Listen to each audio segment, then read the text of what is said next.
domain and range are. So domain is basically the set of all permissible input values, or x values, for a function. It's generally limited by certain illegal operations. Hopefully by now you know you can't divide by 0. Square roots of negative numbers, because we're working within the real number system. Logs of 0 or negatives, and certain values for tangent of theta. Now, we're going to deal with trigonometric functions in a different review, so this is going to be all non-trig stuff. But you should know that wherever cos theta is 0, tan theta doesn't exist, because tan is just sine over cosine. So that means at x values or theta values of pi over 2, 3 pi over 2, etc. Range is just the corresponding set of output values, or typically y values, for a function. So to figure out what that is, having some knowledge of the graph, or the asymptotes, maxima and minima, that should help you determine the range. We're going to get to work with some basic functions here, f at x, g at x, and h at x. So if I want g at 5 over 2, that's just telling me to put in 5 over 2 for x in the function g at x.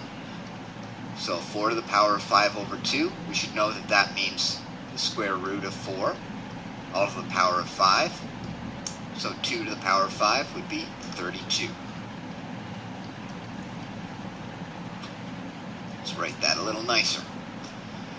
Alright, this notation here you have to be familiar with. It means h following g. So this really means h at g at negative 2. Just like regular expressions, you're going to work from the inside out in your brackets. So we need to figure out what g at negative 2 is. And it follows that g at negative 2 is going to be 4 to the power of negative 2, or 1 over 4 squared, or 1 over 16. So h at g at negative 2 means h at 1/16.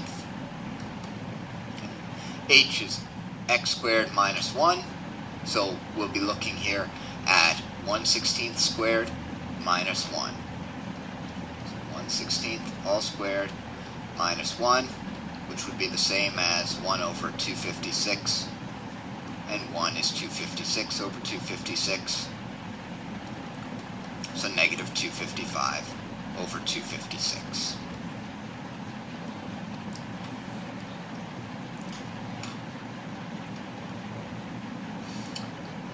Okay, inverses. If we want to find the inverse of the function f, that means, first of all, switching x and y. So the function f really meant y equals 2x minus 3. It's a linear function. It's got a y-intercept of negative 3. It's got a slope of 2. If we want the inverse, we switch x and y, so x equals 2y minus 3. Now we'll solve for y, so rewrite it in y equals form. And we get y equals x plus 3 over 2. So that's telling us the inverse of x, of f at x, is x plus 3 all over 2. And if I graph those two lines, I'd see that the first one, the original, f at x, looked kind of like this. And its inverse, over here, would be the mirror image through the diagonal line y equals x.